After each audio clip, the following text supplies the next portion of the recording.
It seems almost unbelievable that a small mountain country with no useful minerals and no access to the sea could become one of the world's leading financial centres and a symbol of absolute stability. A landlocked nation hemmed in on every side by larger and often hostile powers somehow managed not just to survive but to thrive, while empires around it rose and collapsed. In this video, we will walk through the entire 2,000-year journey of Switzerland and try to answer that question. You will see how the fierce Helvetii tribe defied Julius Caesar himself, and how, centuries later, a handful of Alpine peasants, armed with little more than farm tools and sharpened wits, destroyed an invincible force of armoured knights. We will find out why some of the finest and most feared warriors in Europe suddenly turned away from war and chose the path of quiet neutrality instead. We will trace how the country managed to survive at the very centre of the Napoleonic chaos that swallowed the rest of the continent, and what secret strategy allowed it to remain untouched while surrounded on every side by Hitler's armies. We will also uncover the main secret of its wealth, from banking secrecy and strict direct democracy to striking paradoxes such as women's suffrage, which was only granted quite recently, well within living memory. If you enjoy this video, please like it, subscribe to the channel, and let us know in the comments what you'd like to hear about next time. Enjoy the listen. The landscape of the land we now call Switzerland was shaped over millions of years, long before any human being ever set foot there. Majestic Alps, deep blue glacial lakes, and dense coniferous forests remained a harsh, forbidding, and largely unwelcoming territory for a very long time. A place where survival demanded resourcefulness and cooperation rather than conquest. Yet people began settling these lands long before the appearance of the first written sources. During the Neolithic period and the Bronze Age, communities built pile-dwelling settlements along the shores of the Alpine lakes, driving wooden stilts into the shallow water to raise their homes above the damp ground. Their inhabitants practiced farming, hunting and fishing, harvesting grain from small plots and casting nets into the cold lake waters. They knew how to work metal, casting bronze tools and ornaments, and they traded with neighbouring tribes across the mountain passes. But the truly documented history of this land, the history that can be traced through names, dates, and written accounts, begins with the Celts. Around 500 BC, a large Celtic confederation of tribes settled on the central plateau between the Jura Mountains and the Alps, drawn by fertile soil and access to trade routes. These people were called the Helvetii.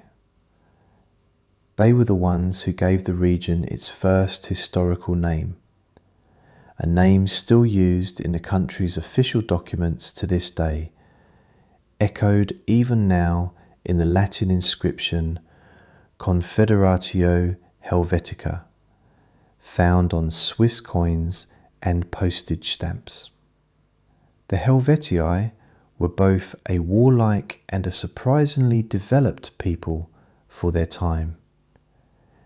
They built fortified settlements known as oppida on defensible hilltops, raised livestock in the valleys, grew grain crops on the plateau, and knew how to construct sturdy wooden bridges across the region's fast-flowing mountain rivers. Their society was structured in clear layers. a class of noble warriors at the top, simple farmers and herders forming the broad base, and slaves captured in war or debt at the bottom. Religious life was overseen by druids, who preserved oral traditions, interpreted omens, and presided over sacred rites in forest groves considered holy. By the 1st century BC, the life of the Helvetii was under mounting threat. From the north and east, Germanic tribes, in particular the Suebi under their formidable leader Ariovistus, were pressing relentlessly on their lands, raiding settlements and seizing pasture land. These raids became more frequent with each passing year, and living conditions under constant low-grade warfare grew increasingly difficult and precarious for ordinary families. It was in this atmosphere of fear and exhaustion that the Helvetii conceived a bold and, in hindsight, deeply desperate plan. One of the wealthiest and most influential chieftains, a man named Orgetorix, proposed that the tribe abandon their homeland entirely, rather than continue fighting a slow, grinding war of attrition. His plan was audacious: burn their own homes so there could be no turning back, and march southwest as a single people toward the more fertile and better defended lands of southwestern Gaul. In 58 BC, the Helvetii began carrying out this extraordinary plan. They burned 12 of their own towns, 400 villages, and every isolated farmstead scattered across the plateau. All the grain stores that people could not carry with them on the journey were deliberately destroyed as well. This was not carelessness, but calculated strategy. It ensured that no one, no matter how frightened or homesick, would be tempted to turn back once the march began. Around 360,000 people set out on this massive, sprawling migration. Among them were not only seasoned warriors, but also women, children, the elderly, and enormous wagon trains loaded down with household belongings, tools, and livestock, stretching for miles along the dusty roads. However, the Helvetii's chosen route lay directly through territory controlled by the Roman Republic. At that very moment, the governor of the Roman provinces in Gaul happened to be none other than Julius Caesar, a man whose political ambitions in Rome depended heavily on military glory won abroad. For Caesar, the movement of a huge mass of armed Celtic warriors right along the border of Roman territory posed a genuine and serious danger, but it also presented an opportunity almost too perfect to ignore. Caesar had long been searching for a pretext to launch a major military campaign, one that could bring him the kind of glory, wealth, and political leverage back in Rome that a provincial governorship alone could never provide. When envoys from the Helvetii approached Caesar and respectfully asked for peaceful passage through Roman-controlled lands, the proconsul deliberately stalled for time. While negotiations dragged on, he quietly built fortifications along the banks of the Rhone River and summoned additional legions from Italy. Having ultimately been refused passage, the Helvetii were forced to change course and attempt a longer, more difficult route through the territories of neighbouring Celtic tribes instead. But Caesar, sensing his opportunity, pursued them regardless, shadowing their enormous column across the countryside. The decisive clash came in the summer of 58 BC at the Battle of Bibracte. It was a brutal, chaotic, and extraordinarily bloody battle, fought over difficult terrain with tens of thousands of combatants on each side. Roman discipline, the rigid and highly effective formations of the legions, and Caesar's own considerable tactical skill gradually wore down and eventually broke the stubborn, desperate resistance of the Helvetii. The Celtic army suffered a devastating, near-total defeat. Of the original 360,000 people who had set out from their burned homeland, only about 110,000 exhausted survivors remained.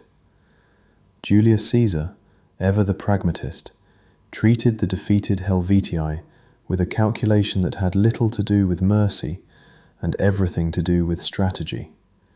He did not annihilate the survivors, nor did he sell them all into slavery, as was common practice at the time. Rome, it turned out, actually needed them, not as enemies, but as a buffer. Caesar ordered the Helvetii to return to their burned-out lands and rebuild their towns and villages from the ashes. The proconsul's logic was simple and coldly practical. If the Swiss plateau were left completely empty and undefended, it would almost certainly be occupied within a generation by fierce Germanic tribes pressing in from the north and east, tribes who would then pose a direct and immediate threat to Roman Gaul itself. Thus, in a strange twist of fate, the Helvetii became allies and subjects of the very Roman Republic that had just crushed them, and their homeland was transformed into a buffer zone, protecting the empire's northern frontier.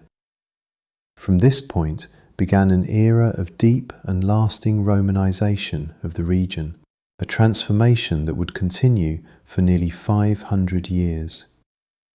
The lands of the Helvetii were formally incorporated into Roman provinces, administered by governors appointed from Rome.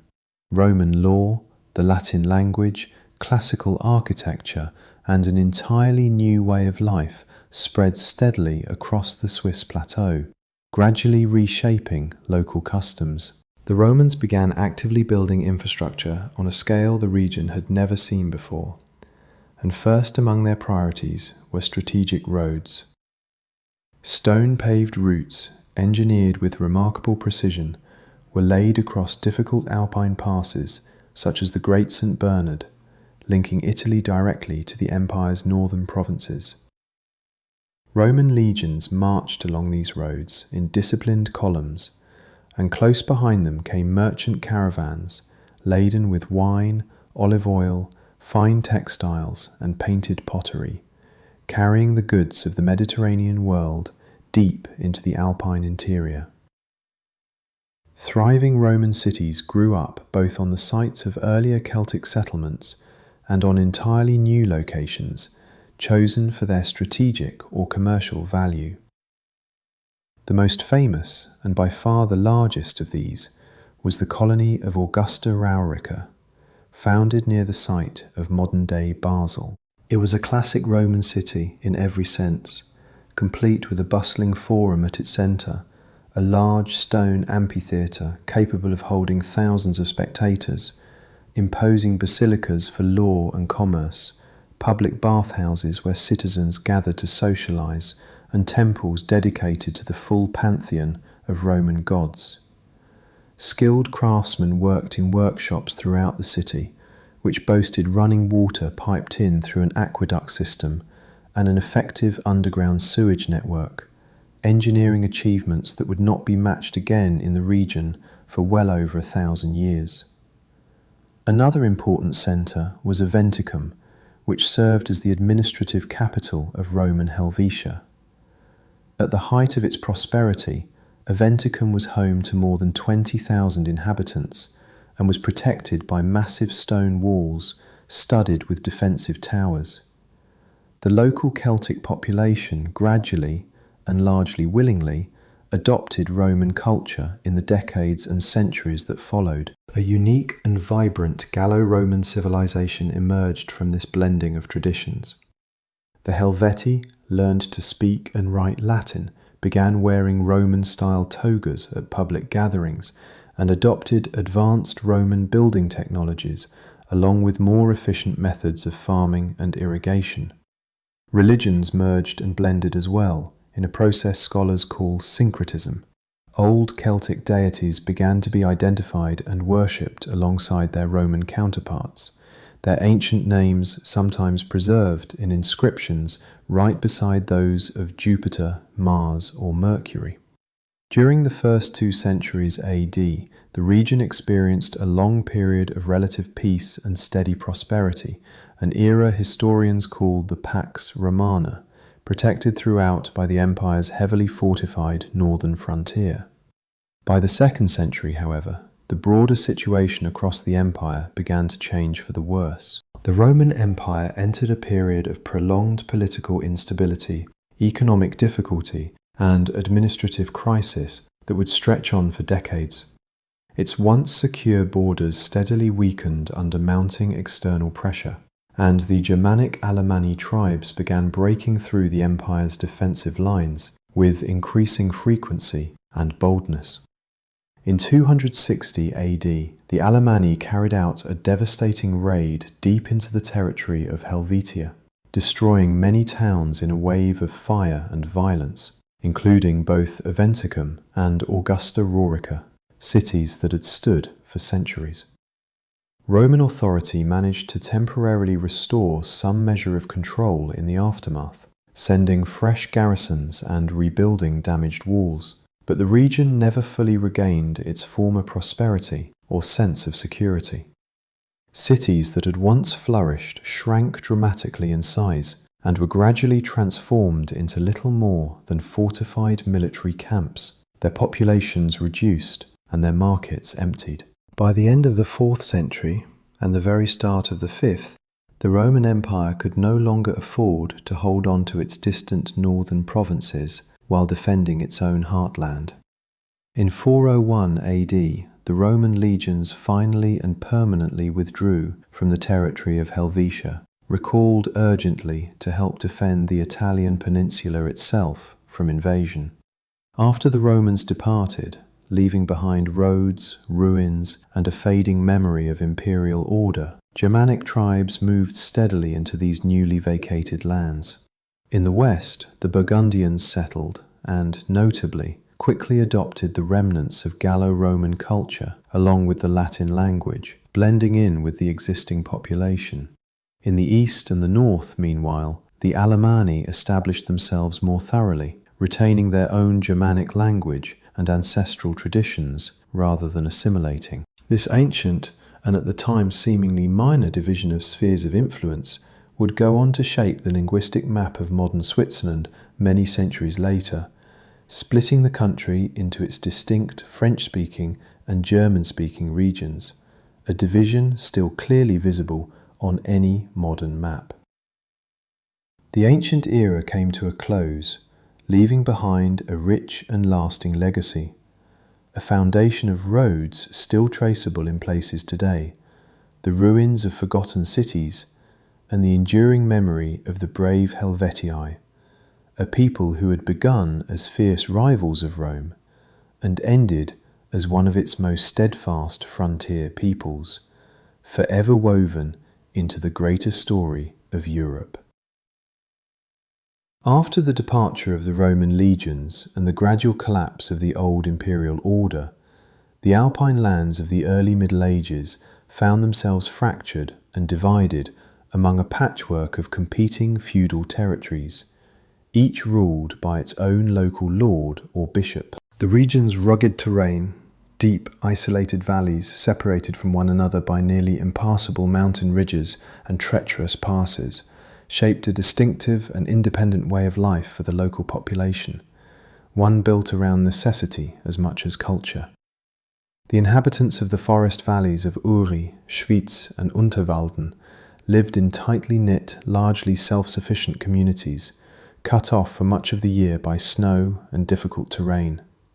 They raised livestock on high mountain pastures, cleared patches of forest to create new grazing land, and banded together to defend their modest lands from outside encroachment, whether from rival lords or opportunistic raiders. In these harsh and unforgiving conditions, a strong spirit of communal solidarity, mutual obligation, and a fierce desire for self-governance took deep root, passed down from one generation to the next. In the 13th century, the geographic position of these otherwise obscure forest cantons suddenly gained enormous and unexpected strategic importance. Around the year 1200, engineers and local guides finally opened and made safe a reliable route across the formidable St. Gothard Pass, a crossing previously considered too dangerous for regular use. This single engineering achievement dramatically changed the pattern of trade across all of Europe.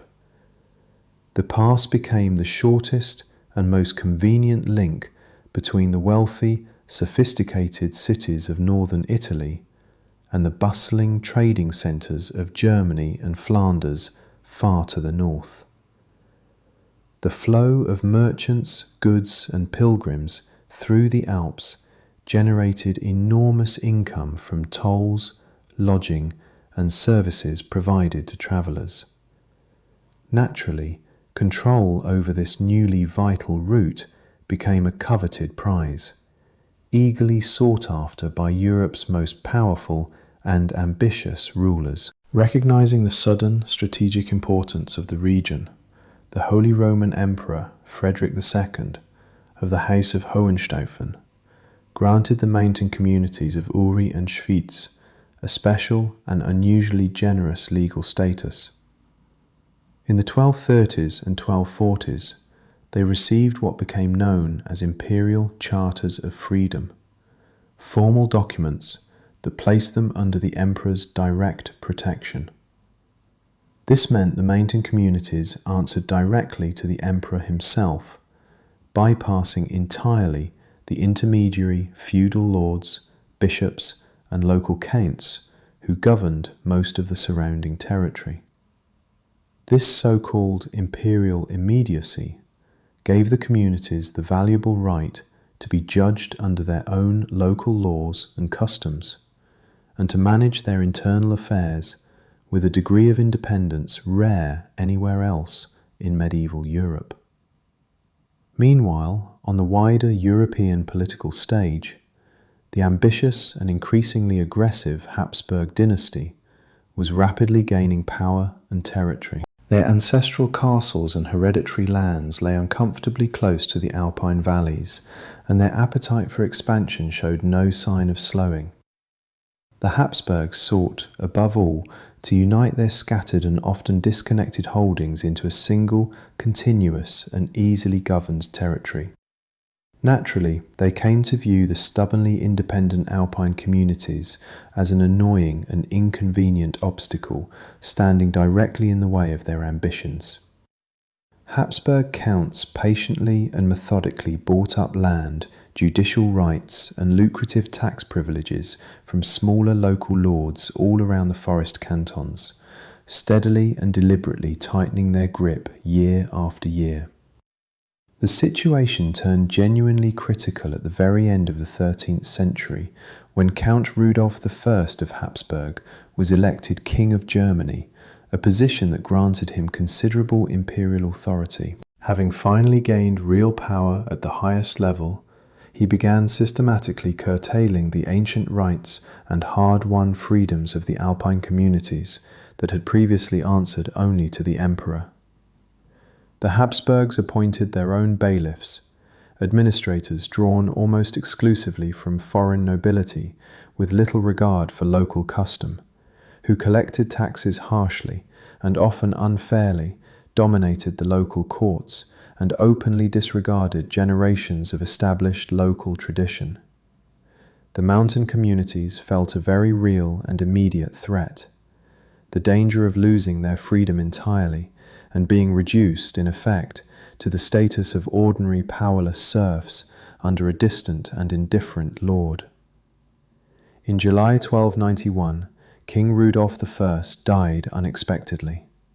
His death plunged the wider empire into a period of considerable political instability and open struggle over the imperial succession, as rival candidates jockeyed for support. The representatives of the forest valleys watching these events unfold from their mountain communities understood clearly that this moment of imperial weakness and distraction was precisely when they would need to defend their own rights and freedoms without outside help.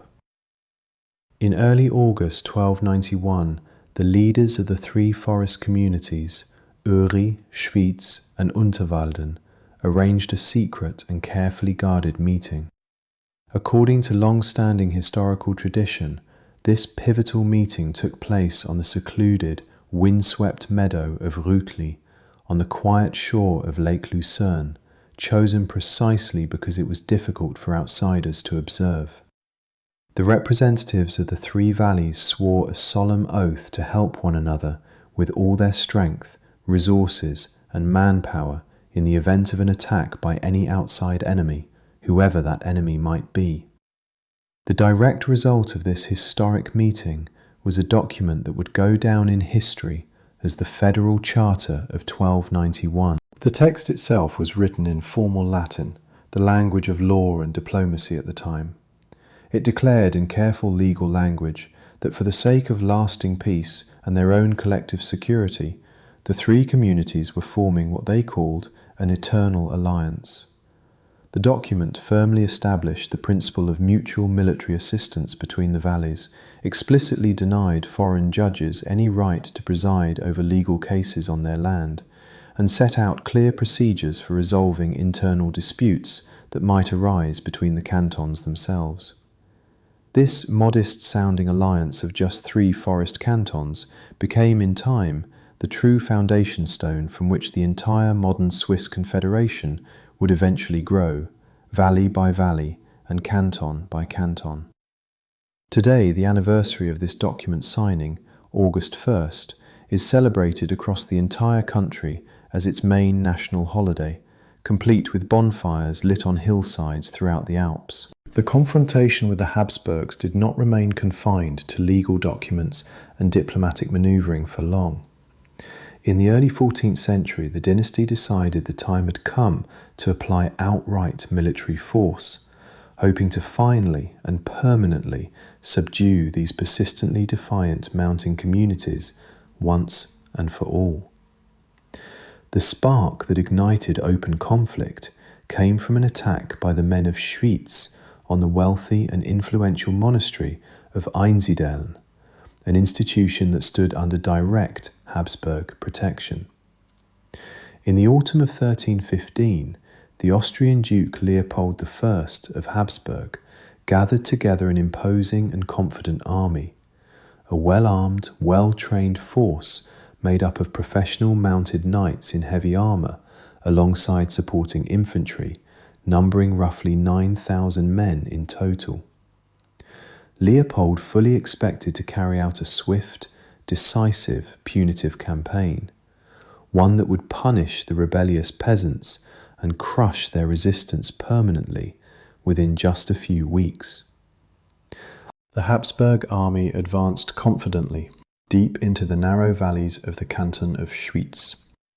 The mountain communities, watching this powerful force approach, understood perfectly well that in an open battle fought on flat ground, their lightly equipped peasant militia would stand absolutely no chance against heavily armoured cavalry. So instead, drawing on generations of intimate knowledge of their own terrain, they made the calculated decision to use the mountains themselves as their greatest weapon and prepared a careful ambush. On November 15th, 1315, the decisive Battle of Morgarten took place. The long nightly column was forced to advance single file along a narrow path squeezed between the steep, densely wooded slope of a mountain on one side and the cold, marshy shore of Lake Egerie on the other. The mountain fighters had already quietly blocked the road ahead with barricades built from felled trees and heavy stones. When the head of the Austrian column finally came to a confused halt in front of this unexpected obstacle, while its long tail was still stretched out helplessly along the narrow mountain road behind it, the Allied forces of Uri and Schwyz sprang their trap and launched a sudden, ferocious attack.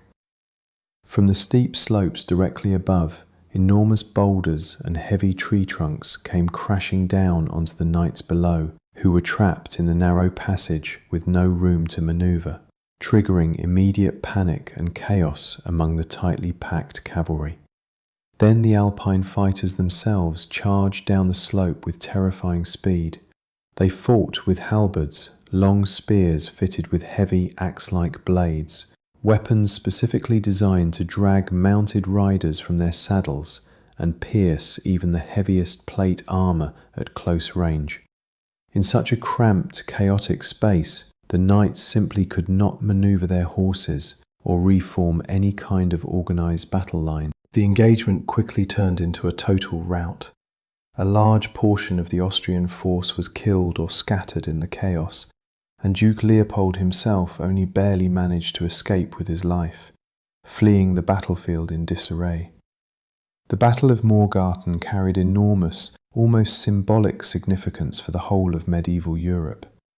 For the first time in recorded medieval history, a hastily assembled peasant infantry militia, armed with simple weapons and little formal training, had utterly and decisively defeated the flower of noble, professionally trained cavalry, a result that shocked contemporaries across the continent.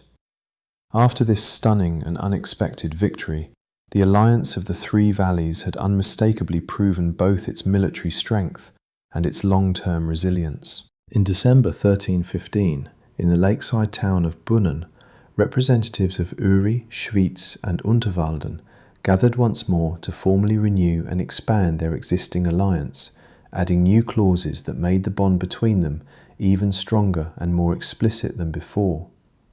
The Alpine communities had, through blood and determination, proven to the entire world their genuine right to freedom and had forced the mighty Habsburgs into an embarrassing, if temporary, retreat. The birth of the Confederation had truly taken place on that mounting path, and further expansion still lay ahead in the decades to come. Following the decisive and celebrated victory at Morgarten, the alliance of the three Alpine valleys had unmistakably proven its ability to stand up successfully to even the most powerful feudal rulers of the age. But full, long-term survival amid such powerful and resentful neighbours required more than just military courage alone. It required new economic resources, a broader base of manpower, and access to major centres of craft, industry and trade. The 14th century, as a result, became a time of genuinely rapid expansion for the young Alpine Confederation, transforming it steadily from a modest rural peasant league into a far more powerful and diverse regional union. The first major city to formally tie its fate to the mountain cantons was Zurich, already a significant centre of commerce and craft in its own right. In 1351, this thriving and prosperous trading city chose to join the alliance, seeing clear mutual advantage in the arrangement. Zurich's merchants urgently needed reliable protection for their vital Alpine trade routes, while in turn the mountain cantons gained welcome access to rich urban markets and much-needed financial resources. Soon afterward, the smaller communities of Lucerne, Zug and Glarus joined the growing union as well, drawn by similar considerations of mutual security. In 1353, the powerful city of Bern, a formidable military centre with a strong local aristocracy and openly ambitious territorial plans of its own, also entered the alliance, bringing significant additional military and political weight. Together, these communities formed what became known as the Union of the 8 original cantons, successfully bringing together both rugged rural mountain valleys and wealthy, sophisticated lowland cities under a single, loose but effective alliance. The Habsburgs, still smarting from their earlier humiliation, refused to simply give up and made yet another determined attempt to subdue these persistently defiant lands by force. In 1386, the significant Battle of Sempach took place. Duke Leopold III personally gathered a substantial feudal army, hoping finally to crush the growing military confidence of the Confederation once and for all. According to a cherished piece of national legend, ultimate victory for the Confederation that day came thanks to the extraordinary self-sacrifice of a simple soldier named Arnold von Winkelried, who is said to have deliberately thrown himself onto a wall of enemy pikes, using his own body to open a critical breach in the tightly packed nightly formation, and thereby allowing the Swiss infantry to pour through and break the enemy's ranks. Duke Leopold himself was killed in the fierce fighting that followed, and the Habsburgs, having lost yet another key leader and a significant portion of their army, were once again forced to formally recognize the independence and established rights of the Allied cantons. By the 15th century, Swiss military skill and organization had reached a genuine peak of effectiveness, and the cantons collectively had transformed into a formidable and widely feared military power within Europe. Faced with a nearly constant struggle for survival against larger, wealthier neighbours, the Swiss had gradually developed a genuinely revolutionary infantry tactic for their era, one that would change European warfare for generations. The core of their army consisted of enormous, extremely tightly packed formations known as pike squares, moving and fighting as a single coordinated unit. The warriors positioned in the front ranks carried extraordinarily long pikes, some reaching as much as 5 meters in length, presenting attacking cavalry with an impenetrable wall of sharpened steel points. Behind these front ranks came additional fighters armed with halberds and heavy two-handed swords, specifically trained and equipped for brutal close-quarters combat once enemy lines had been broken.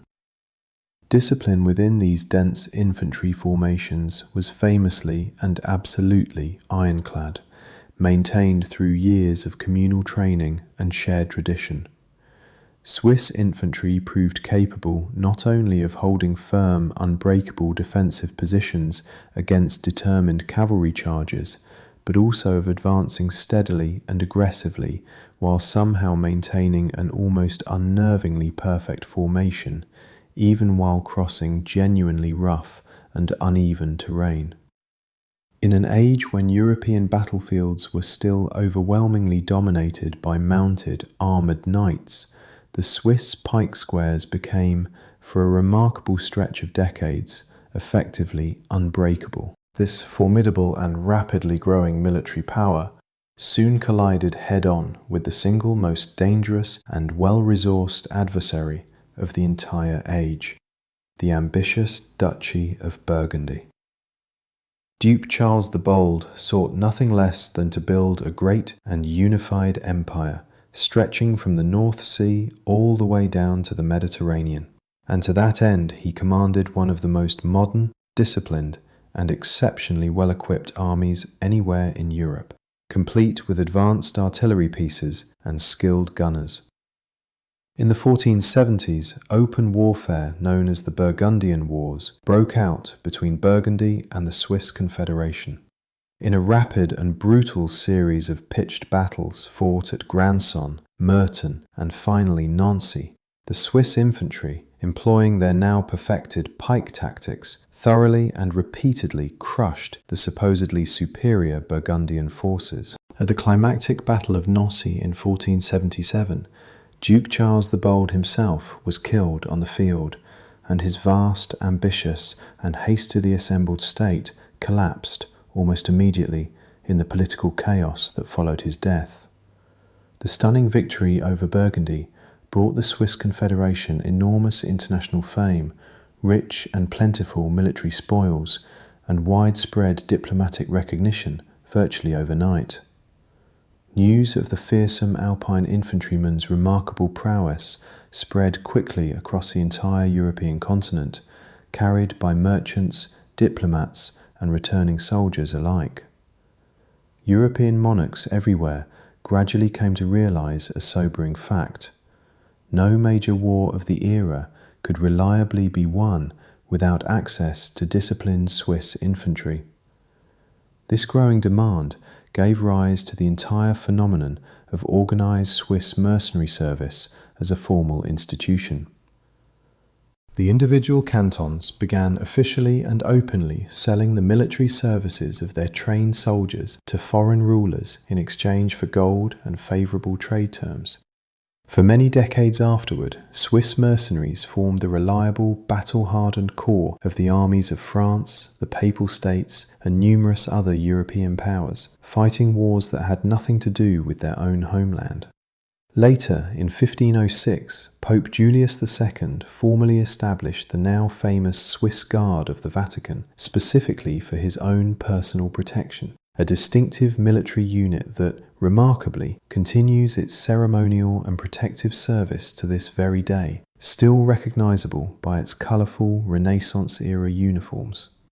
For many young men growing up in the poor, resource-scarce mountain valleys, mercenary service abroad became essentially the only realistic way to earn meaningful money and adequately support their families back home. These lucrative campaigns brought considerable gold flowing back into the cantons over the years.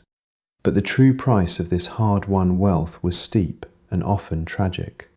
Thousands upon thousands of young Swiss men ultimately died fighting in distant foreign wars, in conflicts that served entirely foreign interests rather than their own. During this same extended period of near-constant warfare abroad, and the gradual formation of a distinct national identity at home, Swiss folklore and national mythology took its final, enduring shape. The central and most enduring symbol of the people's deep yearning for freedom and justice became the beloved legend of William Tell. According to the traditional tale, the key events took place in the early 14th century in the canton of Uri. The cruel Austrian bailiff, Hermann Gessler, is said to have hung his own hat on a tall pole erected in the central town square of Altdorf, and ordered every single person passing by to bow respectfully to it as a sign of submission to Habsburg authority. A local hunter named William Tell, already well known throughout the valley for his remarkable skill with the crossbow, proudly refused to obey this deliberately humiliating order. As a cruel and calculated punishment, the furious bailiff forced Tell to shoot a small apple directly off the head of his own young son using a single crossbow bolt, under threat of execution for them both should he refuse or fail. Tell, with steady hands and nerves of steel, successfully passed this terrifying test, striking the apple cleanly without so much as scratching the boy standing beneath it. But when the suspicious bailiff later asked why Tell had quietly hidden a second bolt inside his coat before taking the shot, Tell answered with blunt and dangerous honesty. Had the first bolt struck his beloved son by accident, the second bolt, he said, had been meant for the bailiff's own heart. For these defiant words, Tell was promptly arrested and bound in heavy chains.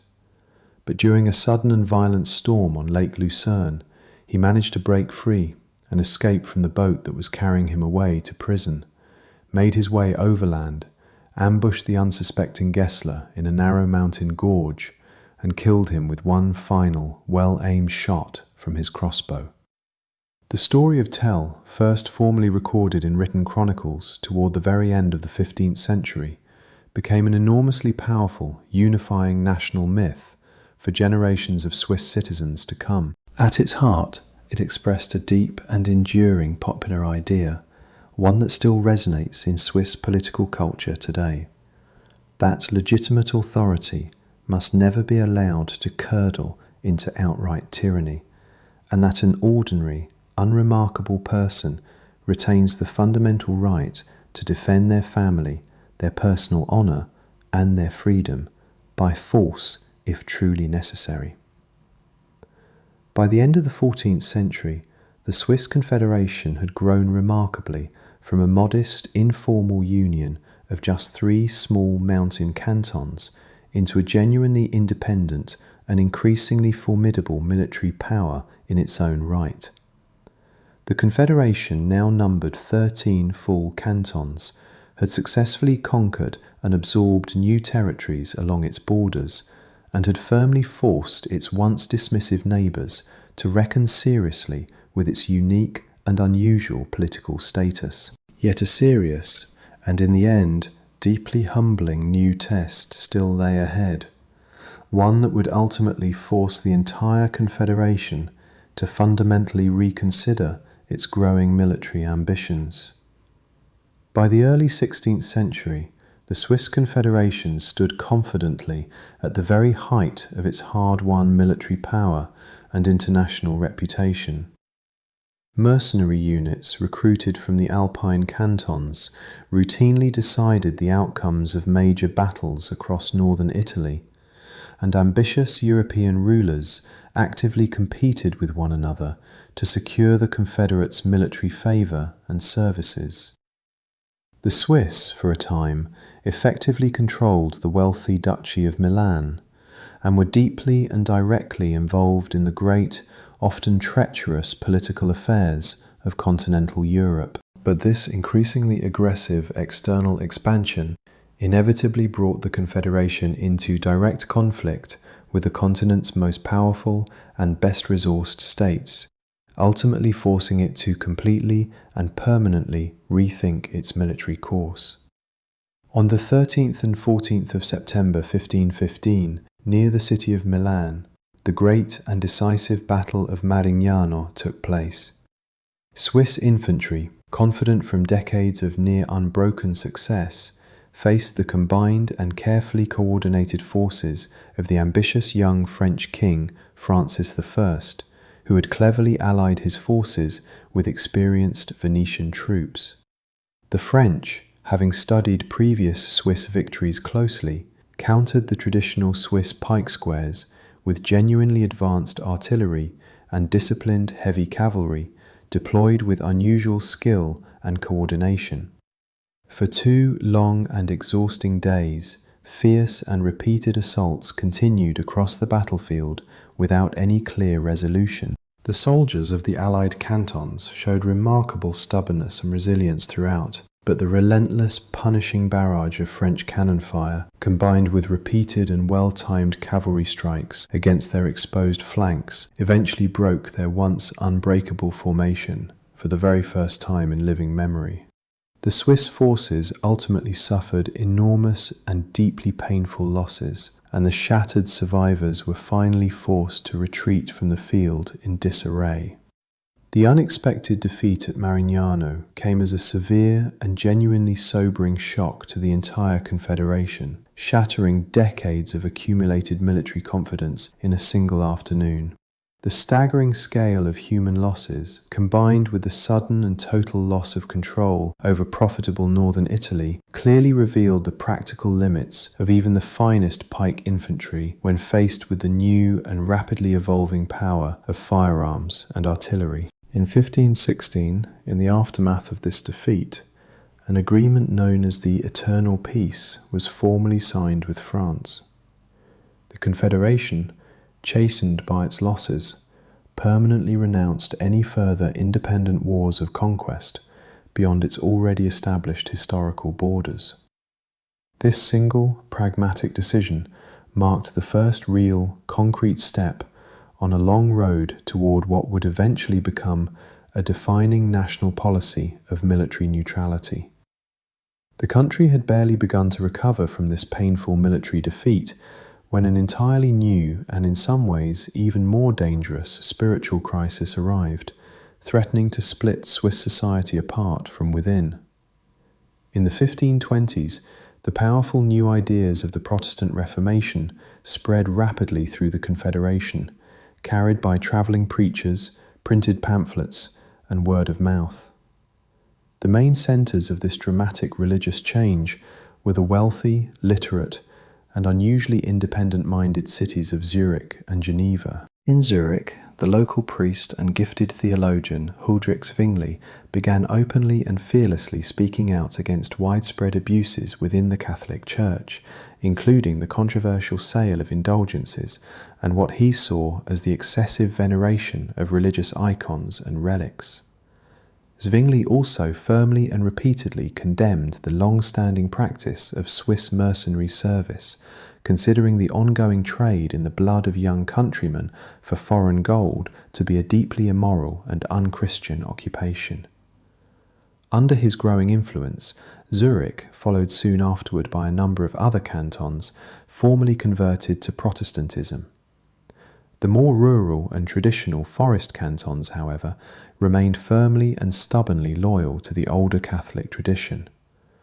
This deep religious disagreement led directly to an internal split and, eventually, to a series of armed conflicts known collectively as the Kappel Wars. Zwingli himself was tragically killed while serving as an army chaplain in one of these battles in 1531. But by that point, the religious division of the country had already become an established and largely permanent fact of Swiss life. The second great centre of the European Reformation to emerge within Swiss territory was the city of Geneva. Here arrived the exiled French theologian John Calvin, fleeing persecution in his own homeland. Under his energetic and often severe leadership, Geneva was gradually transformed into a Protestant centre of genuinely global significance, drawing religious refugees and students from across the continent.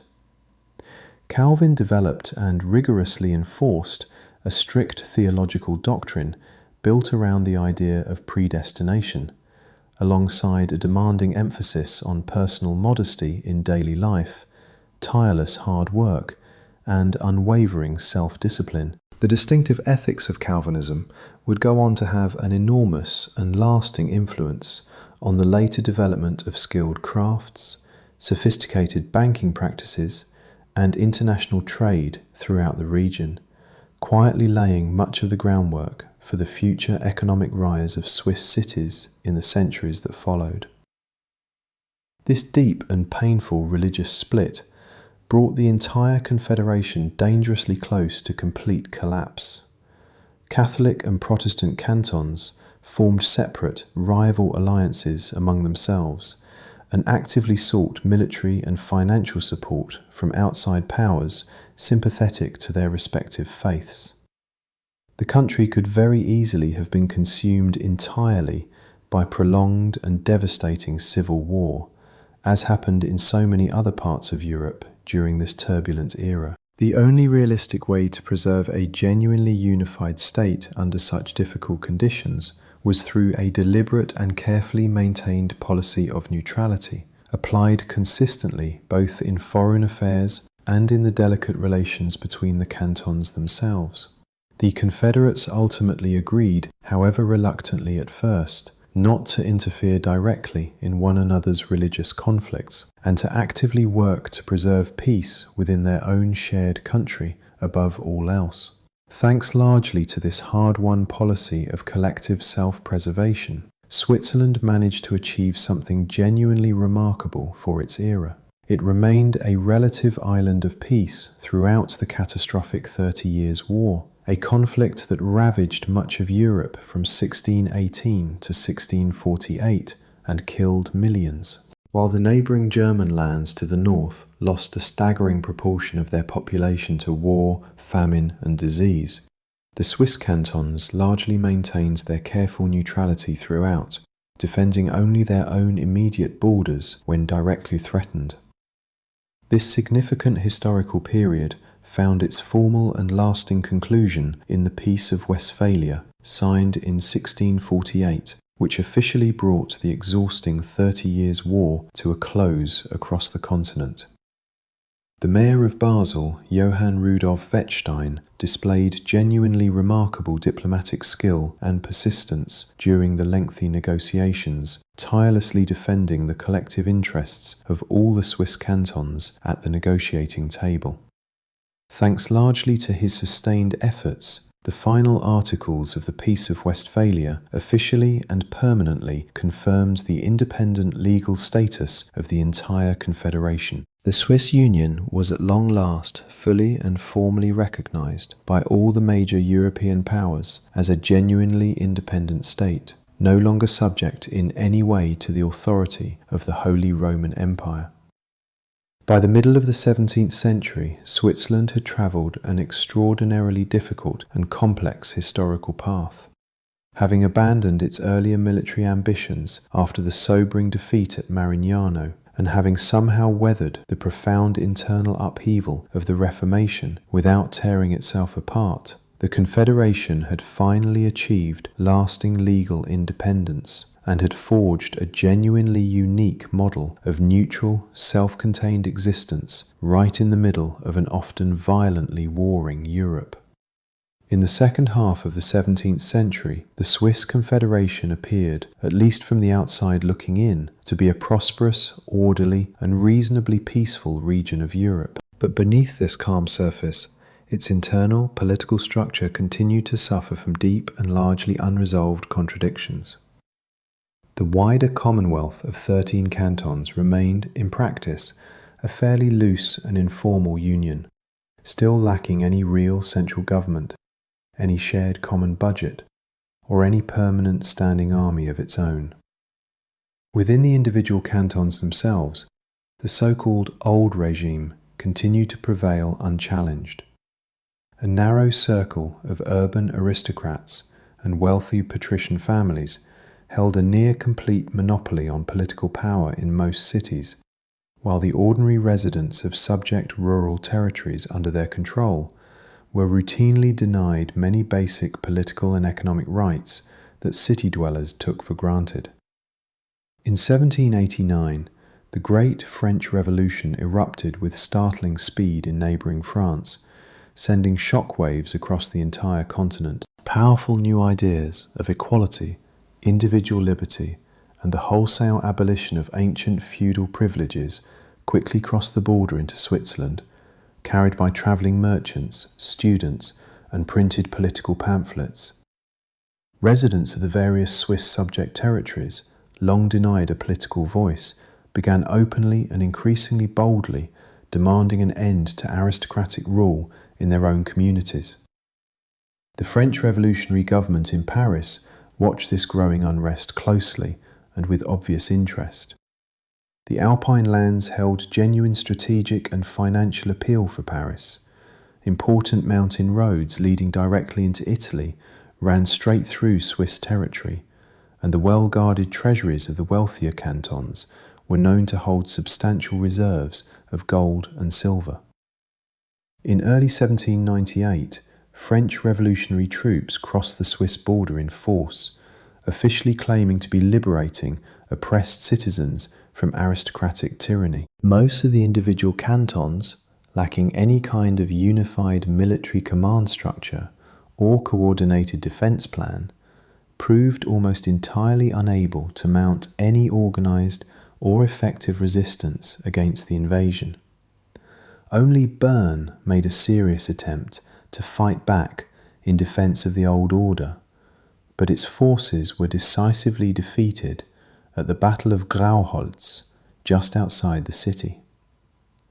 The victorious French army promptly occupied the major cities, systematically plundered their treasuries, and formally abolished the old aristocratic order throughout the occupied territory. On the ruins of this collapsed old regime, the French occupying authorities proclaimed the creation of an entirely new political entity, the Helvetic Republic. This represented an absolutely fundamental turning point in the country's long history. For the very first time, a single centralized, unitary state formally replaced the old, loose confederation of semi-independent territories. Cantonal autonomy, so carefully preserved for centuries, was completely and abruptly abolished, with the historic cantons reduced overnight to the status of simple administrative departments answering directly to a central government.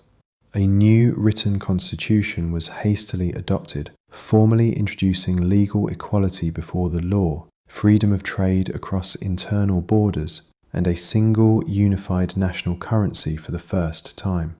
However, this sweeping and genuinely radical reform had been imposed entirely from outside by foreign bayonets. and took essentially no meaningful account of the region's own deeply rooted, centuries-old local traditions and sensitivities. Unsurprisingly, the wider population met this imposed new authority with deep and lasting hostility from the very start.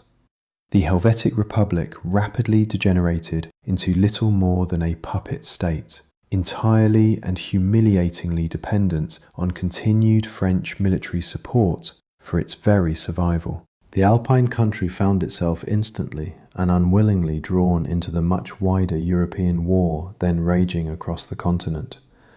In 1799, Swiss territory itself became a direct and bloody battleground for fierce fighting between French occupying forces on one side and combined Russian-Austrian armies on the other, with ordinary Swiss civilians caught helplessly in between. It was during this chaotic period that the now famous Alpine crossing of the Russian Field Marshal Alexander Suvorov took place, a legendary feat of military endurance. The Russian army fought its way through the treacherous Saint-Gothard Pass and across the perilous Devil's Bridge, overcoming both brutal mountain terrain and determined enemy resistance in near impossible winter conditions. The local Swiss population suffered enormously throughout this period, from constant military requisitions, widespread destruction of property, and severe famine, all caused directly by the prolonged presence of large foreign armies living off the land. By 1802, French occupation troops had temporarily withdrawn from Swiss territory, redeployed elsewhere in Europe. At that very moment, however, the fragile and deeply unpopular Helvetic Republic collapsed into open civil war. The bitter internal struggle between supporters of the imposed centralized republic and passionate defenders of the old traditional cantonal autonomy quickly escalated into genuine, sustained armed conflict between Swiss factions themselves. Napoleon Bonaparte, then serving as first consul of France and already the dominant political and military figure in Europe, personally chose to intervene decisively in this deteriorating situation. In 1803, he summoned representatives from all the various competing Swiss political factions to Paris and, with characteristic confidence, personally dictated to them a historic settlement document known as the Act of Mediation. Napoleon, showing a degree of sober political pragmatism that surprised many, told the assembled Confederates quite plainly and directly that a single unitary republic was simply not well suited to a country as internally diverse as theirs, given the significant differences in language, religion, and deeply ingrained local culture between the various regions. The Act of Mediation formally abolished the unpopular Helvetic Republic once and for all, and restored a modified version of the traditional confederal structure. The individual cantons regained a significant portion of their former autonomy and self-governance, and their total number grew to 19, as several former subject territories were formally and permanently admitted as full, equal members for the first time. At the same time, however, Switzerland as a whole remained firmly bound as a vassal state of France and was contractually obligated to supply thousands of soldiers to serve in Napoleon's ever-expanding army. The turbulent Napoleonic era finally came to an end with the dramatic and complete collapse of Bonaparte's continental empire. In 1814, victorious Allied troops entered Swiss territory as the wider war wound down, and the Act of Mediation, tied as it was to Napoleon's personal authority, promptly lost all practical force. Switzerland once again found itself facing genuinely difficult and open questions about its own political future. The final, lasting resolution of these questions came at the Great Congress of Vienna in 1815, where the assembled victors over Napoleon were busy redrawing the political map of the entire European continent from scratch. The Swiss delegation to this crucial congress was skillfully led by the distinguished and highly capable diplomat Charles Pictet de Rochemont. The assembled great powers, Russia, Britain, Austria, and Prussia, carefully deliberated and ultimately concluded that lasting stability at the very heart of Europe would only be genuinely possible if the strategically vital Alpine passes belonged permanently to none of the major competing powers. On March 20th, 1815, the assembled participants of the Congress of Vienna formally signed a landmark act that officially recognized and, crucially, collectively guaranteed Switzerland's permanent international neutrality going forward.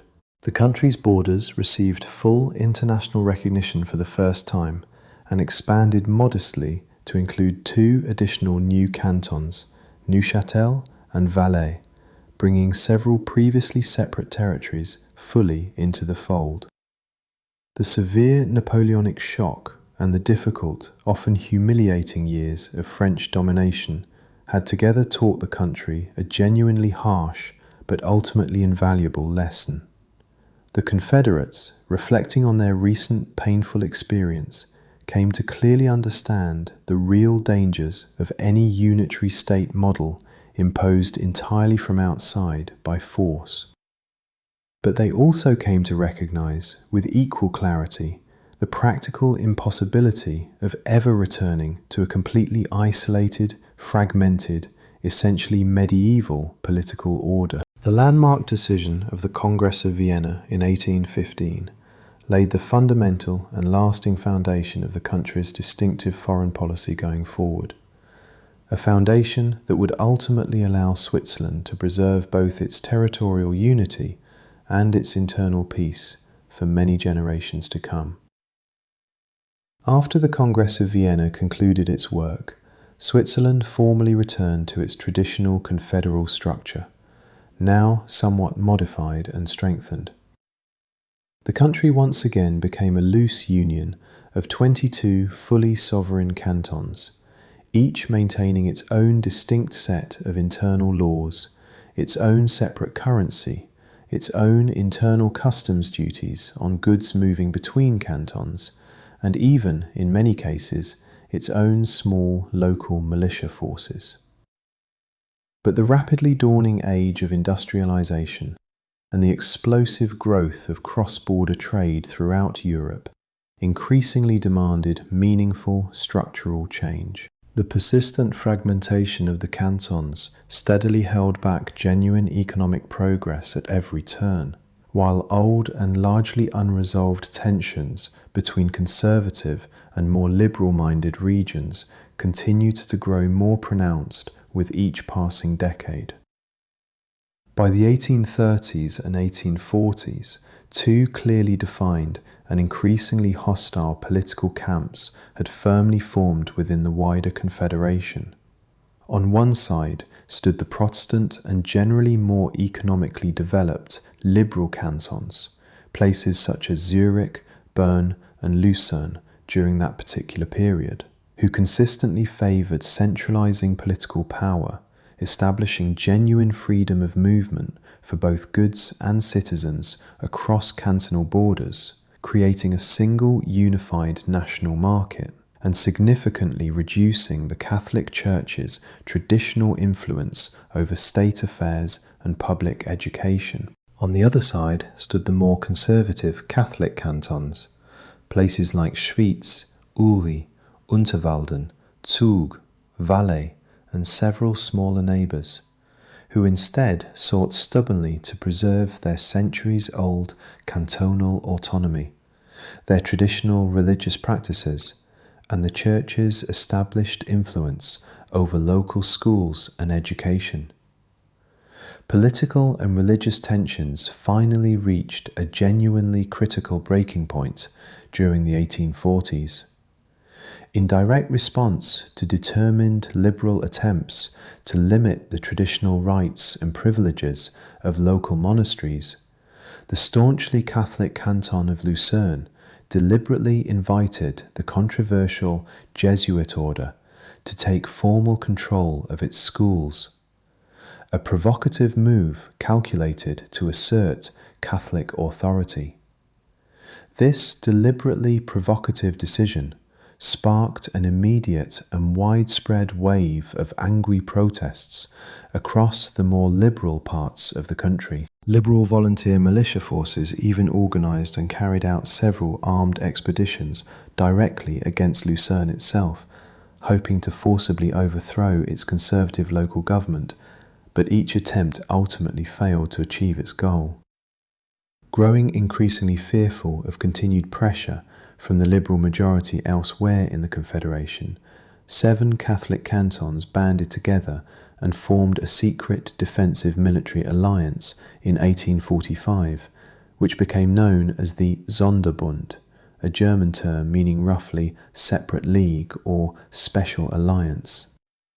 The member cantons publicly declared their firm readiness to defend both their political autonomy and their religious faith by armed force if necessary, and quietly attempted to establish diplomatic contacts with sympathetic Austrian and French rulers in hopes of securing outside military support. This formation of a genuinely separate military alliance operating within the country directly and unambiguously violated the terms of the existing federal treaty of 1815. In the summer of 1847, the Tagsatzung, the traditional assembly bringing together representatives from all the Swiss cantons, formally declared the Sonderbund alliance illegally dissolved and firmly demanded the immediate expulsion of the Jesuit order from Lucerne. The defiant Catholic cantons flatly refused to comply with this demand. At this point, open armed conflict became essentially unavoidable, and the genuine spectre of a full-scale, potentially devastating civil war loomed heavily and ominously over the entire Confederation. In November 1847, the brief but consequential Sonderbund War finally began in earnest. General Guillaume-Henri Dufour was appointed overall commander of the federal government's forces, an outstanding professional officer, a committed humanist, and a highly skilled military engineer by training. Dufour understood immediately and with great clarity that a long, grinding, and genuinely brutal civil war would risk tearing the young country apart from within, while simultaneously inviting unwelcome military intervention from Europe's watchful, monarchical powers, always eager for an excuse to meddle.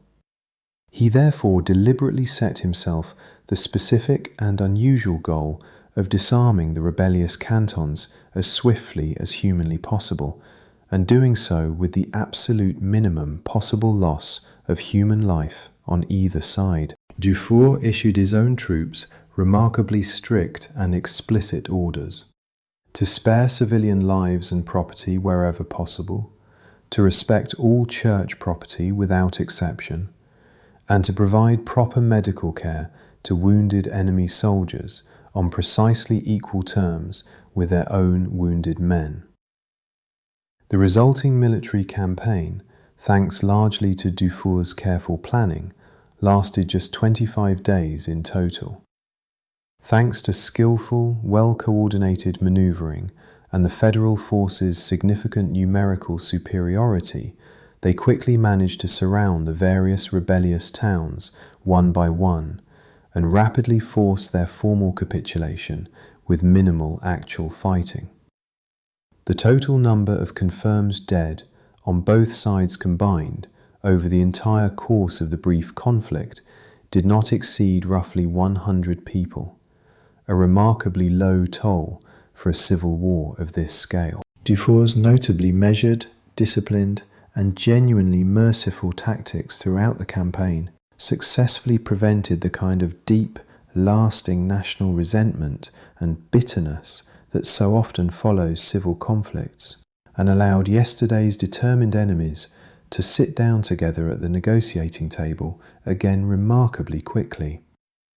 Almost immediately after the fighting ended, the now victorious Liberal majority moved swiftly to begin drafting an entirely new framework for national government. The eventual result of this intense and often contentious drafting effort was the formal adoption on September 12, 1848, of Switzerland's very first permanent written constitution. This landmark document decisively transformed the old, loose union of largely independent territories into a genuinely unified federal state for the first time in the country's long history. The 1848 Constitution created a distinctive and carefully balanced political system, one designed specifically to preserve a workable balance between meaningful central authority and continued, genuine cantonal autonomy. The new national parliament was deliberately modelled on the American two-chamber legislative system. It consisted of a national council representing the country's entire population on a straightforward proportional basis, alongside a separate Council of States, in which every single canton, regardless of its actual size or population, received precisely equal representation and voting power. This careful arrangement specifically ensured that the smaller, less populous Catholic cantons would never simply fall under the complete political control of the larger, more populous Protestant regions. Executive authority at the national level was entrusted to a newly created Federal Council, made up of exactly 7 members, all formally elected by Parliament itself rather than by direct popular vote. Each year, the 7 council members would select one of their own number to serve as president for that year, a largely symbolic and ceremonial role rather than one carrying significant executive power. The new federal government took direct control over a genuinely unified national foreign policy, national defence arrangements, the national postal service, and customs duties collected at the country's external borders. In 1850, shortly after the new constitution took effect, a comprehensive currency reform was carried out nationwide. Dozens of competing local coinages, a legacy of centuries of cantonal independence, were formally abolished, and the country introduced a single, unified national currency, the Swiss franc, initially pegged in value to the French franc for stability. Internal customs barriers between the cantons, long a serious obstacle to trade, were finally and completely eliminated, giving a tremendous and immediate boost to domestic industry, modern banking, and ambitious new railway construction projects across the country. At the same time, however, the individual cantons carefully retained broad and meaningful autonomy over matters such as local education policy, healthcare provision, local policing, and direct taxation. Ordinary residents of the new federal state gained a range of basic civil rights for the first time under national law. Freedom of religious belief and practice, freedom of the press, freedom of movement between cantons, and freedom to form voluntary associations. The adoption of this landmark constitution marked an absolutely crucial and lasting turning point in the country's entire history. Without resorting to bloody revolutionary upheaval or widespread physical destruction of the kind seen elsewhere in Europe during this era, Switzerland had somehow managed to overcome a genuinely deep and long-standing religious divide, and in doing so had laid a remarkably solid and lasting foundation for what would become a thoroughly modern, genuinely democratic, and increasingly economically advanced federal state. The first half of the 20th century brought the single most difficult and dangerous tests yet faced by the modern Swiss state and its carefully cultivated foreign policy of neutrality. The First World War, which erupted suddenly in 1914 and quickly engulfed most of the continent, intensified not only pressing external military threats, but also exposed and sharpened genuine internal divisions within Swiss society itself. German-speaking cantons, sharing a common language and cultural heritage with Germany, often openly expressed sympathy for the German Empire's cause, while the country's French and Italian-speaking populations tended instead to sympathize strongly with the opposing Entente powers. The Federal Council found itself forced to work extraordinarily hard through countless difficult compromises to somehow preserve genuine national unity throughout the long war. The government fully mobilized the National Army under the command of General Ulrich Wille, specifically to guard the country's exposed borders against possible invasion from any direction.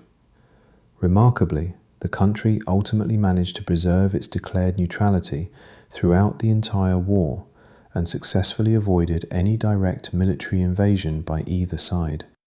However, the harsh economic blockade imposed by both warring alliances, resulting severe food shortages and mounting social and class tension, eventually led to the largest and most disruptive general strike in the country's entire history, as ordinary workers demanded better conditions and greater political representation. The difficult events of the First World War clearly demonstrated that genuine national neutrality required not only a reasonably strong and well-organized army, but also a deeply unified and resilient civil society, capable of weathering severe external pressure without fracturing internally. A hard-won lesson that would prove absolutely essential just 2 decades later, when an even more destructive and existential conflict loomed ominously over the entire European continent. By the 1930s, the strategic situation surrounding Switzerland had become genuinely dire and increasingly alarming. The rise to absolute power of Adolf Hitler in neighbouring Germany, combined with that of Benito Mussolini in Italy just to the south, left the small democratic Swiss state almost completely surrounded on every side by openly hostile, heavily armed totalitarian regimes. Nazi racial ideology explicitly viewed ethnic Swiss citizens of German descent as rightfully belonging to what it called the Greater German Reich, and the very continued existence of the small independent Alpine Republic was widely regarded within Nazi circles as little more than an unfortunate and temporary historical anomaly, one that history would eventually correct. After the sudden and shocking fall of France in the summer of 1940, Switzerland found itself completely and utterly encircled by the Axis powers and their various satellite states, with no friendly or neutral neighbour left anywhere along its extensive borders. The small country came to closely resemble a lonely, besieged fortress sitting right at the very centre of a vast continent already engulfed in the flames of total war. At this genuinely critical and existentially dangerous moment, the key figure at the heart of national defence became General Henri Guisan, formally elected by the Swiss Parliament to serve as Commander-in-Chief of the entire Swiss army for the duration of the crisis. Guisan personally devised and then energetically carried out an innovative defensive strategy that would go down in military history under the evocative name of the National Redoubt. The essential core of this bold concept involved deliberately abandoning any hopeless, doomed attempt to defend the country's exposed lowland borders and populous cities in a conventional sense. Instead, the great bulk of the army, along with its precious ammunition reserves, critical food supplies, and essential weapons factories, would be systematically relocated and hidden deep within the towering Alps themselves. Within the solid rock of the mountain massifs, Swiss military engineers constructed an absolutely enormous and largely hidden system of underground forts, reinforced bunkers, connecting tunnels, and well-concealed artillery positions, all carved directly into the living rock. Every single bridge, tunnel, and mountain pass leading into this fortified redoubt, along with critically important Alpine rail arteries such as the Gotthard and Simplon lines, was carefully and thoroughly mined in advance, ready to be instantly destroyed at the first sign of invasion.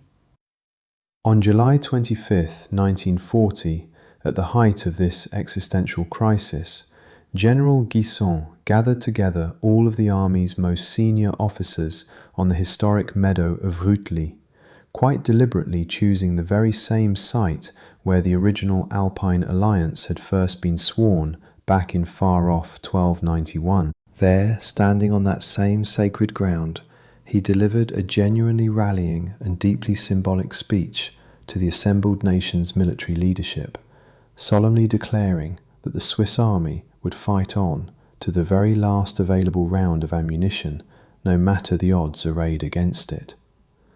The true underlying purpose of the entire national redoubt strategy was to deliberately create military and economic conditions under which any full-scale invasion of the country would become both economically ruinous and militarily pointless from Germany's own strategic perspective. The Nazis, it was calculated, could certainly seize the country's exposed lowland cities relatively quickly if they chose to invade, but the vital mountain passes and connecting tunnels would be immediately and permanently destroyed the moment German forces crossed the border, and the well-supplied, deeply entrenched Swiss army would simply retreat into its nearly impregnable Alpine forts to continue fighting indefinitely. Seizing and then attempting to rebuild the deliberately ruined transportation network running through the mountains would have cost Germany truly enormous military and economic losses, all without delivering any meaningful, lasting strategic benefit in return. Yet raw military strategy and fortification alone represented only one part of a far more complex and delicate overall system of national survival during this period. In order to actually avoid a devastating invasion in practice, Switzerland found itself forced into a genuinely difficult and morally fraught series of economic and diplomatic compromises with Nazi Germany. The country depended heavily on continued German coal and raw material shipments arriving across its border, without which its domestic industry and civilian population simply could not have survived the war intact. In direct exchange for these vital supplies, Swiss manufacturing enterprises supplied Germany in turn with high-precision machinery, sophisticated scientific instruments, and functioning anti-aircraft weapons systems throughout the conflict. Meanwhile, non-military transit traffic continued flowing steadily between Germany and Italy through the strategically vital Alpine tunnels, carrying goods essential to the Axis war economy. Finance and banking occupied a particularly delicate and, in retrospect, deeply controversial place within this complex wartime survival strategy. The Swiss National Bank continued throughout much of the war to convert German gold reserves directly into stable Swiss francs, which at the time represented essentially the only genuinely stable and freely convertible hard currency remaining anywhere in occupied Europe. The Nazi regime in turn used these converted Swiss francs to purchase badly needed strategic raw materials from other nominally neutral countries, such as Portugal and Turkey. It later emerged, through painstaking post-war investigation, that a significant portion of this particular gold had actually been forcibly seized by Germany from the central banks of countries it had occupied, and tragically, some had even been stolen directly from the victims of Nazi persecution and genocide. At the very same time, paradoxically, the country also quietly hosted extensive and highly significant intelligence gathering activity conducted on behalf of the Allied powers throughout the war. Major American and British intelligence networks operated with considerable freedom out of both Geneva and Zurich during this period. The single most famous example of this activity was the extensive work of Allen Dulles, who served as head of the American Office of Strategic Services operations in Europe, and who conducted extended and ultimately successful secret negotiations from Swiss soil concerning the eventual surrender of German military forces in Italy. Despite maintaining genuinely tight border controls throughout the war and facing severe domestic food shortages of its own, Switzerland still managed to provide crucial refuge to tens of thousands of desperate refugees, downed Allied airmen seeking safety, interned foreign soldiers, and vulnerable children fleeing war-torn countries all across Europe.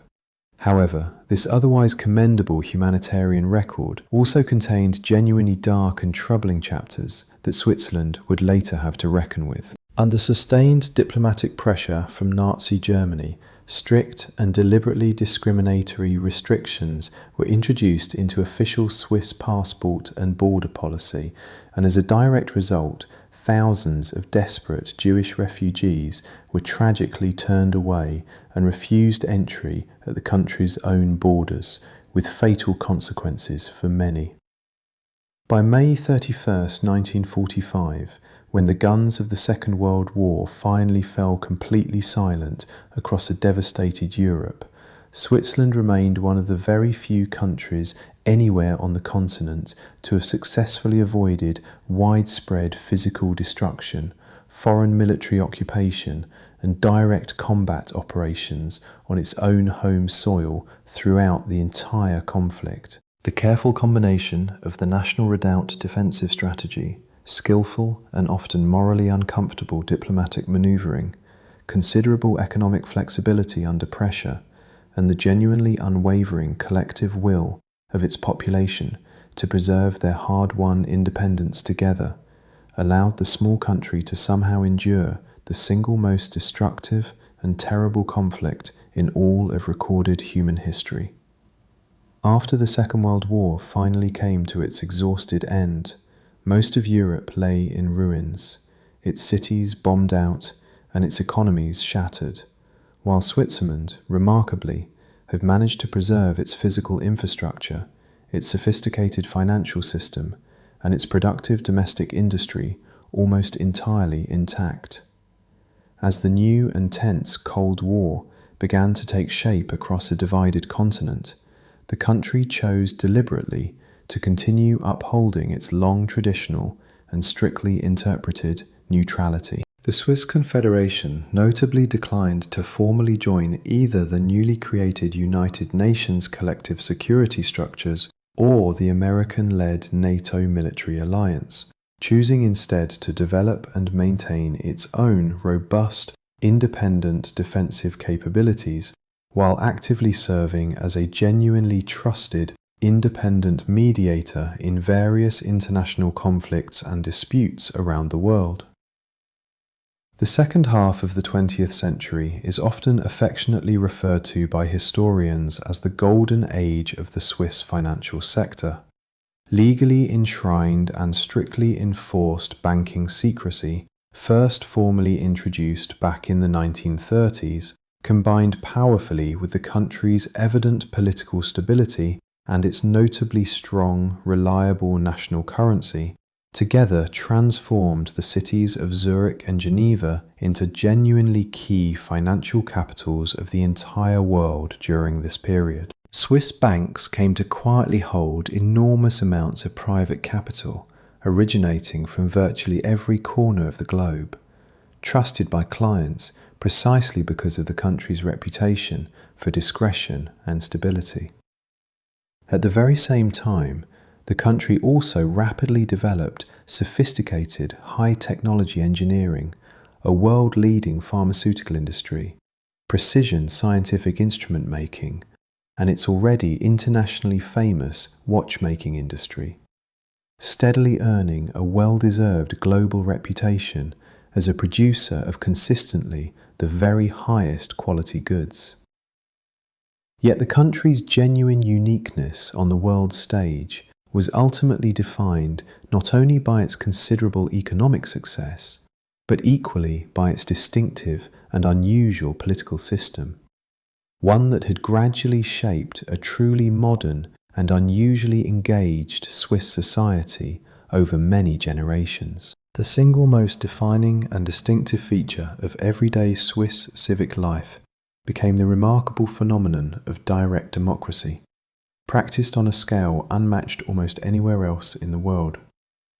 Unlike most other developed countries, where ordinary citizens typically elect their representatives only once every several years and then largely step back from direct decision-making, the people of the Swiss Confederation gained the genuine, practical ability to directly influence their own country's laws on an ongoing, regular basis. Any individual citizen or any organized group of politically engaged activists could, simply by collecting the legally required number of citizen signatures, formally put virtually any question at all to a binding national popular vote, ranging from proposed changes to national tax rates and major infrastructure construction projects, all the way through to sensitive and consequential questions of foreign policy. Several times every single year, the country's citizens dutifully make their way to local polling stations, or alternatively cast their votes conveniently by mail, personally making final, binding decisions on some of the most important and consequential topics facing their nation. This unusually demanding system of deep, ongoing civic responsibility also carried with it certain genuinely conservative and slow-moving tendencies of its own.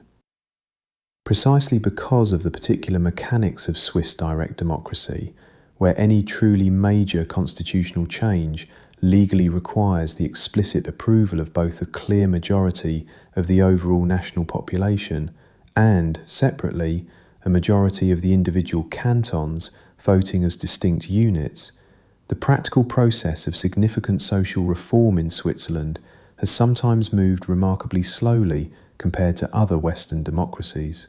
Perhaps the single most striking and often cited example of this particular tendency was the country's remarkably delayed extension of basic voting rights to women. At the national federal level, full women's suffrage was only finally approved by Swiss voters in a nationwide popular referendum held in February of 1971, a strikingly late date by the standards of most comparable Western democracies. In some of the country's most stubbornly conservative individual cantons, women only actually secured the right to vote in purely local cantonal elections as late as 1990, and even then only after direct legal intervention by Switzerland's own Federal Supreme Court finally forced the issue. With the sudden and largely unexpected fall of the Berlin Wall and the subsequent rapid end of the long Cold War, the Swiss Confederation found itself confronting an entirely new and unfamiliar set of pressing global challenges. The wider world was changing with startling speed all around it, and the country's long-cherished tradition of careful isolation increasingly required serious rethinking and adaptation. The city of Geneva had already, for decades, quietly served as something like Europe's diplomatic living room, hosting major international organizations such as the International Committee of the Red Cross and the World Health Organization. And yet, the Swiss state itself had deliberately chosen not to join the United Nations for a remarkably long time, largely out of persistent official concern that formal UN membership might somehow compromise or undermine the country's cherished and carefully guarded neutral status. Only in March of 2002, following a closely contested and genuinely uncertain nationwide referendum, did Swiss citizens finally approve, by a fairly narrow margin, the historic decision to formally join the United Nations as a full member state. This landmark decision represented an important symbolic milestone, one that clearly confirmed the country's growing willingness to actively participate in addressing pressing global problems alongside the rest of the international community. No less genuinely complex or politically sensitive over the following decades was the country's evolving relationship with an increasingly unified and integrated European continent. For several decades now, Switzerland has carefully and continuously balanced the practical benefits of deep economic integration with the neighbouring European Union against its own deeply held desire to preserve full political sovereignty and independent decision-making. Having formally rejected outright EU membership in a national referendum held during the 1990s, the country instead deliberately chose an alternative path, pursuing dozens of separate, carefully negotiated bilateral agreements with the EU, covering specific areas of cooperation. This pragmatic approach ultimately allowed the Confederation to join the European Schengen open border zone and gain valuable practical access to the EU's single unified market, all while still fully retaining its own independent national currency, its own separate tax system, and its citizens' cherished constitutional right to directly veto virtually any proposed international treaty through popular referendum. In the early years of the 21st century, under mounting and increasingly effective pressure from international financial regulators and foreign governments, the country underwent a genuinely major and historically significant transformation of its entire banking sector, effectively abandoning many decades of near absolute banking secrecy in favor of a new system built around the automatic international exchange of financial account information. Even after this significant policy shift, however, Switzerland managed to successfully retain much of its long-standing global reputation as perhaps the world's single safest and most reliable haven for long-term international investment and wealth preservation. Today, Switzerland stands as a genuinely unique federal state, one in which 4 distinct official languages, 2 historically significant major religious traditions, and 26 proudly self-governing cantons all continue to coexist together, remarkably harmoniously, within a surprisingly small overall national territory. Having travelled an extraordinarily long and often difficult road, from a modest founding union of 3 poor, isolated alpine valleys, through many long centuries marked by bloody wars, foreign occupation, and deep internal religious division, all the way to becoming one of the modern world's leading economic and financial powerhouses, the country has, through its entire remarkable history, repeatedly proven a single enduring truth: that a nation's greatest and most lasting wealth ultimately lies not in its natural mineral resources, of which Switzerland famously has almost none, but rather in the fundamental strength of its institutions, its deep and abiding respect for the rule of law, its genuine appreciation for internal cultural diversity, and, above all, the unwavering collective will of its own citizens to continue shaping their own shared future together on their own terms.